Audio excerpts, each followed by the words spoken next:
তুমি মানুষের রূপে এসেছো কেন? আমি মানুষের রূপে আছি, তুমিও তো মানুষের রূপে আছো। তো আমি তো আর তুমি মানুষের আর আমি কি করব? নিজে মানুষের রূপে আছে আর আমাকে বলছে তাহলে আমি তোমার সাথে কথা বলবো না। আমার বাড়িতে আছে, বাড়ি চলছে, ঘরটা কৃষ্ণ পরিষ্কার, খাটটা কৃষ্ণ পরিষ্কার, আর ঘরটাও কৃষ্ণ শান্তি। তাই আমি মা লক্ষ্মীকে নিয়ে আমি এসেছি। সত্যি কথা বলবো না কিন্তু।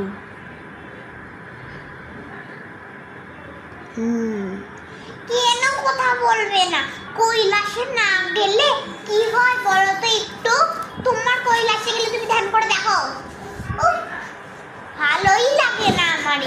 একটু মানুষের বাড়িতে এসেছি, সেটা আরো আমার উপায় নেই।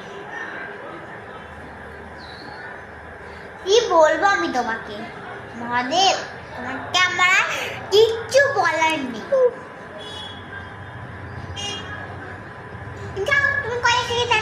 আমি চলে যাই, দিদি তো দিদি গেছে। আমি কালকে চলে আসবো, এখন আমাদের খাওয়ার সময়। আমি তোমার কৈলাস থেকে দিদি তো সব খেয়ে গেল, আমি তো ধ্যানগুলো তো দেখেই যাচ্ছি তখন থেকে।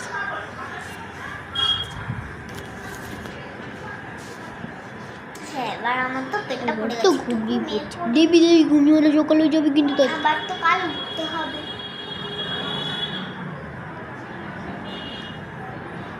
সকাল হয়ে গেছে আর এই মানুষগুলো তো এই লাইটটাকেই জ্বালিয়ে রেখেছে। কি করি? মানুষগুলো তো আমাকে দেখতে পাচ্ছে না। একটা মানুষের গায়ে হাত দিয়ে সে তো বুঝতেই পারবে না, ওরা তো ঠাকুরের ভক্ত ভাববে ঠাকুর হাত দিয়েছে, কিন্তু ওরা তো বুঝতে পারবে না।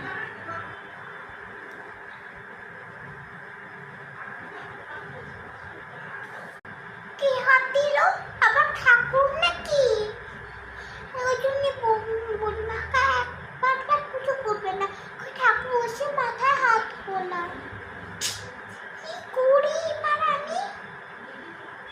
ও ঠিক আছে, পুজো করেছে, এটা তো ভালোই, পুজো করে তো ভালোই। ওরা তো কিছু বুঝবে না, আমাকে কৈলাসে যেতে হবে। কৈলাসে যাই। চলে এসেছি আমি, আমার একটু এসি কৈলাসটা যাই। চলে এসেছি।